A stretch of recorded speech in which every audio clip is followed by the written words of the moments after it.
Hey parents, I'd like to make the argument that natural is not always better. Just hear me out here. I'm Dr. Leslie Treece, board certified pediatrician. This is a rationale that I'm hearing frequently from parents recently in their medical decisions concerning their babies. I'd like to point out that there are a lot of natural things that are actually dangerous. Medical science has overcome a lot of these dangers with some of the preventive interventions that we do.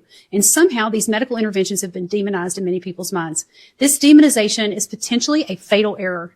Many parents of newborns that I see who are refusing the vitamin K injection at birth have good intentions, but don't have a complete picture of what they're refusing or the actual safety of that intervention.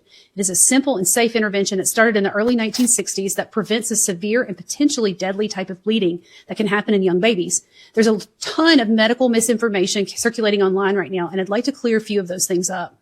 The natural state of an infant's gut is to be virtually sterile at birth, and the main source of vitamin K comes from gut bacteria that have not populated that baby's gut yet. Breast milk is a poor source of vitamin K, and there's not much vitamin K in the diet until the baby starts eating foods like leafy greens when they're older. Vitamin K is essential for clotting. This natural state of an infant puts them at risk of spontaneous bleeding due to the lack of this vitamin. This bleeding is not always related to trauma. Certainly trauma increases the risk, but most vitamin K deficiency bleeding is spontaneous, meaning that it happens without a reason that's obvious.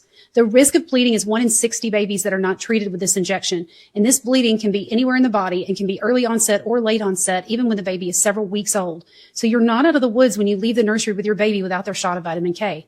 There are some pretty scary scenarios that can happen in these babies that bleed, including bleeding in their brains. This can happen unexpectedly and present with things like seizures or lethargy or poor feeding. Brain bleeds in this setting have about a 20 to 50% mortality rate, and that mortality might not actually be the worst outcome. Sometimes the worst outcome is a baby that's brain damaged from this bleeding and becomes chronically ill with poor brain growth and intellectual disabilities, among other complex medical problems. People often argue that oral vitamin K is a valid substitute, and while it can help, it's not always effective. And our goal as pediatricians is no brain bleeds, not less brain bleeds. People also argue that there's a black box warning on the product. This black box warning is actually for IV administration in adults and is not for the tiny dose that is given to newborns in the muscle. In the exceedingly rare case of anaphylaxis to the shot, hospitals are well equipped to deal with this condition, and it's recoverable, and the baby still has the protection of the vitamin K. People often argue that the injection contains a preservative. This is safe and non-toxic preservative, but most hospitals now actually carry a preservative-free option if that's a concern for you. Pediatricians just want to keep your baby as low risk as possible from becoming a chronically ill patient or a statistic. We don't make any money from giving vitamin K and just want to keep your baby safe.